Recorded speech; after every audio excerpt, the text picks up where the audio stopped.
Back at King's Dominion. First time in 3 years. Of course, that's a common thing for me. Yeah, look who else is here. I didn't plan that. Just seems to happen a lot. It's really good to be here again. And can't wait to get back on Intimidator 305 and Twisted Timbers, and they're talking about Dominator. I rode that in the rain whenever I first got here and didn't ride it after that.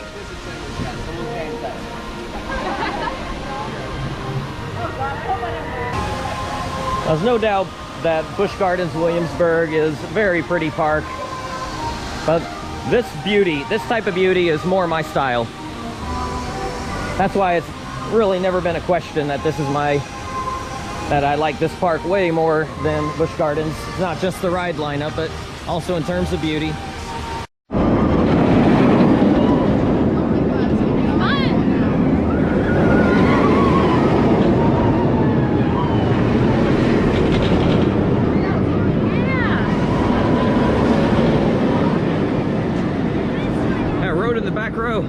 Got really good airtime off the mid-course.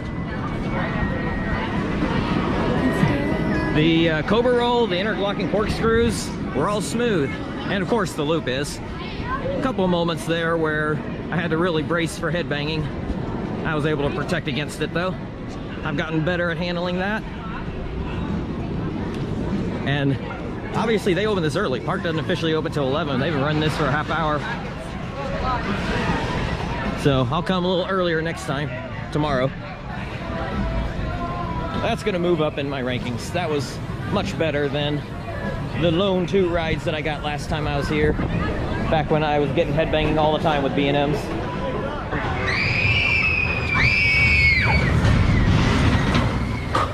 I was sitting in the front row of the back car and got really good airtime coming out of the indoor portion. The effects are all turned off. You just kind of sit there on the brake run doing nothing. That's okay though. It's still a fun ride. But Kings Island is better just because of that, just because of the effects. I do like that there's no grouper, so you just pick whatever row you want.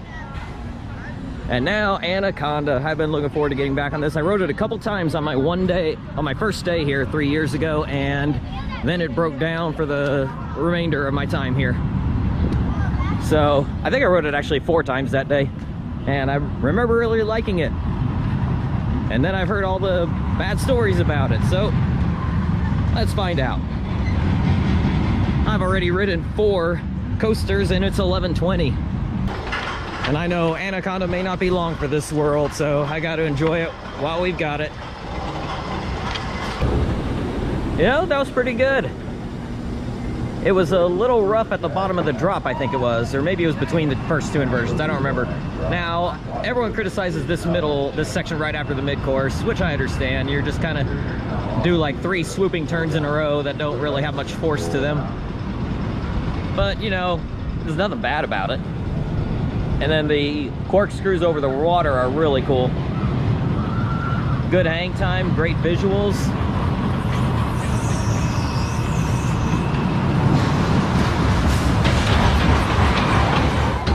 So it has a strong first drop, even though there's not airtime on it because it's a curved drop. But still, it's a forceful drop. Very forceful first 2 inversions. No headbanging if you keep your head forward. And you just have that kind of dull section. But hey, a dull section doesn't make it a bad ride. Flight of Fear never gets old. Whether it's the indoor or outdoor version, I always love these. Of course, the outdoor way better, especially since you can see all the head choppers and there's no mid-course. But still, I like the indoor ones too, especially on a day that's 145 degrees like today. But right now, it's finally time. I've been in the park for 40 minutes. I've already ridden 6 coasters. It took me all day to get 6 coasters yesterday at Busch Gardens.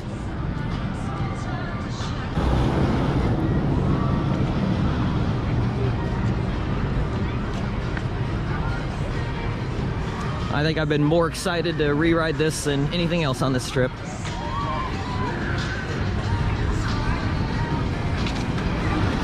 Even more so than Fury.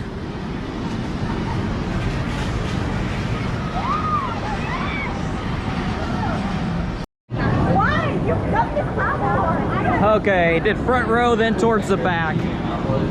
This is way better than Fury. No question about it, in my mind. I know some of you love your B&Ms.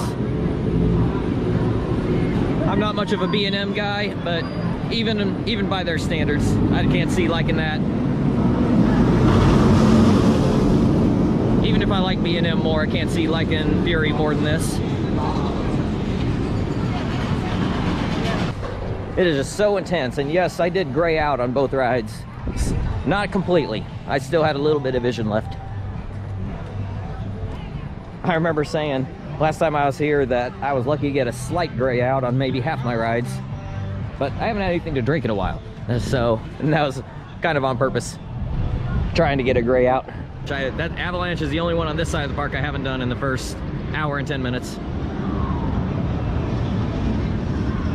That's only because it's closed this year.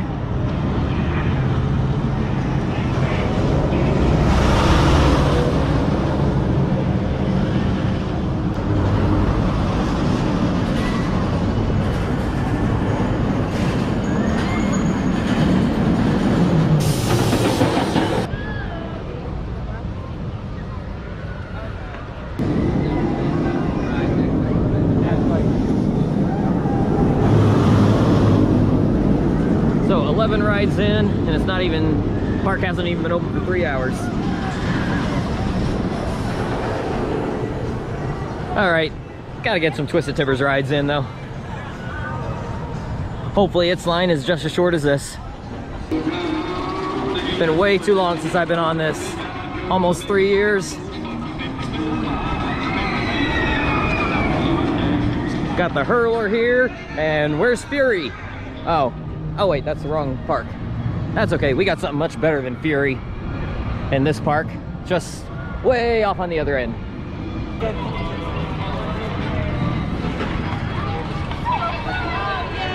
And there is a new locker system that they have here at Twisted Timbers for this year, and that I'm a big fan of.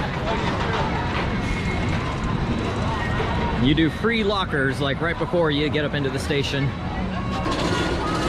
So this is my first chance to get shots of Twisted Timbers from the queue line.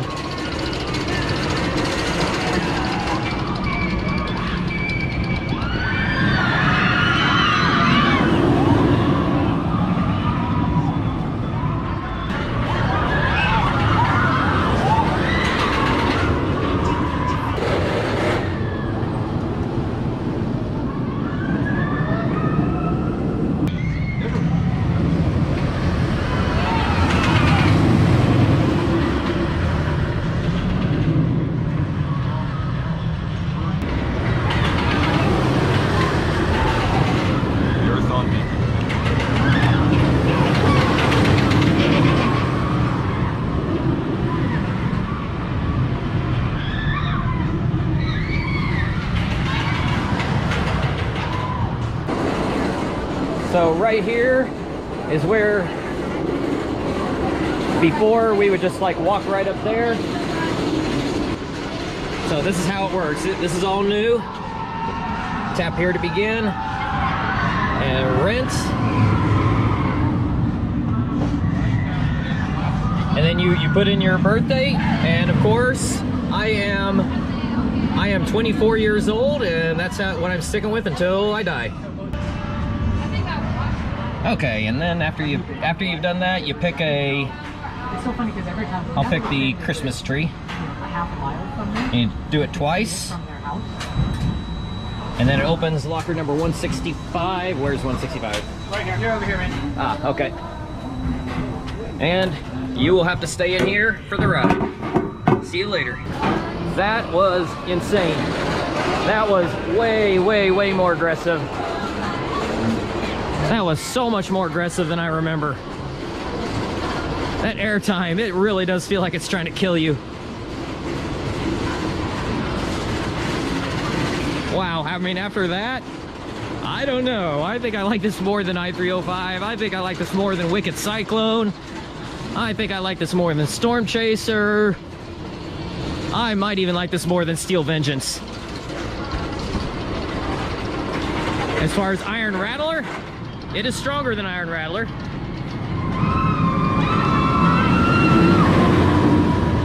But Iron Rattler's use of the quarry wall, it just makes that so special and unique.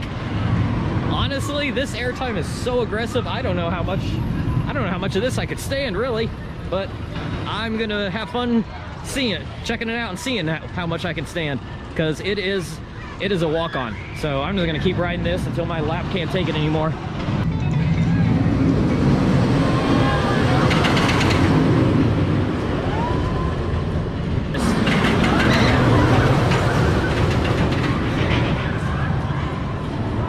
The Trick Track Double Up is one of the strongest airtime elements I've ever experienced.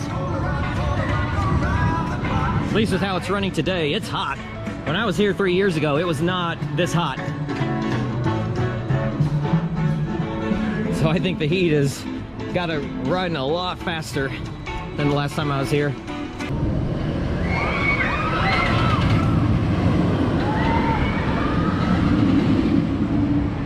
All right, people coming up here, say goodbye to your thighs.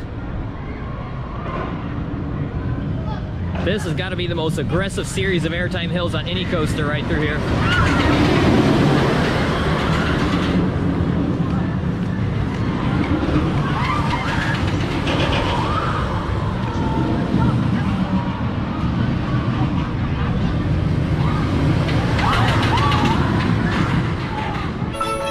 But if you like some of the most extreme airtime that'll leave bruises on you, Twisted Timbers is your ride. And for Rebel Yell, I would say do the middle row of a car. Each car has 3 rows, do a middle row, nice and smooth. And Slow Day, they're only doing one side of the track. They're just doing the blue side, but they are doing 2 trains. And to get to Grizzly, you got to go through a gift shop. And if you've been here in years past, you might remember that this was where you enter Dinosaurs Alive.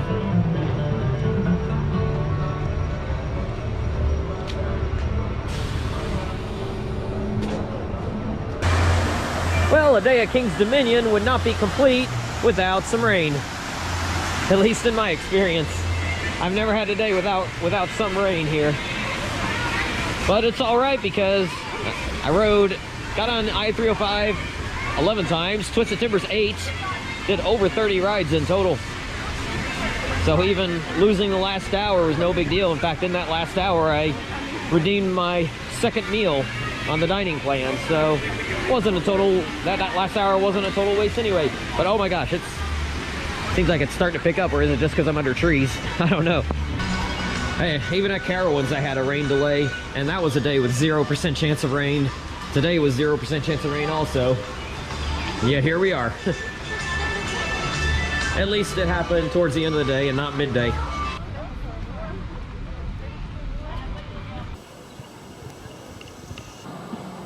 I did 2 rides on Dominator before the park officially opened, and then I came straight to Intimidator 305 for a front row ride, and I've done 9 rides. After 11 yesterday, that's 20 in total. And that was 9 rides in 1 hour.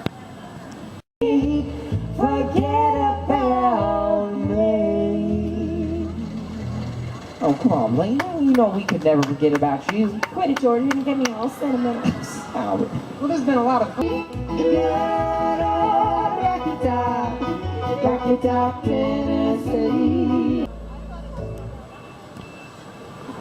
River City Ramblers, right by, near Twisted Timbers.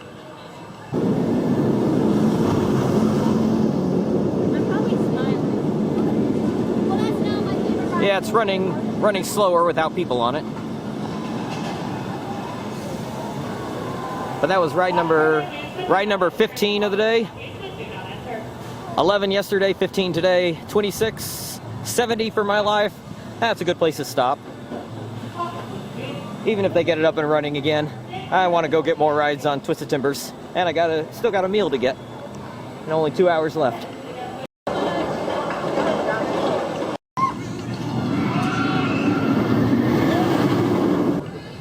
That was 12 in total today, 8 yesterday, so yeah, nice round number of 20. I could get a couple more. It's $6.40. However, I do have the dining plan, and I haven't gotten my second meal yet, so I'm gonna go ahead and get that. It's tempting. It's like, would you rather have food, or would you rather have another ride or two on Twisted Timbers?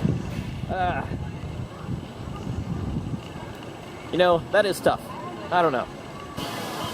I've had 5 days in total at King's Dominion between the trip 3 years ago and this trip, and all 5 days have been A-plus days. This park has never failed to deliver for me. Now, of course, all 5 days have been weekdays, and they've all been Monday through Thursdays. But I've been to parks on Monday through Thursdays, and that are slammed, and it's not that great of an experience. You don't get much done. That's never the case here.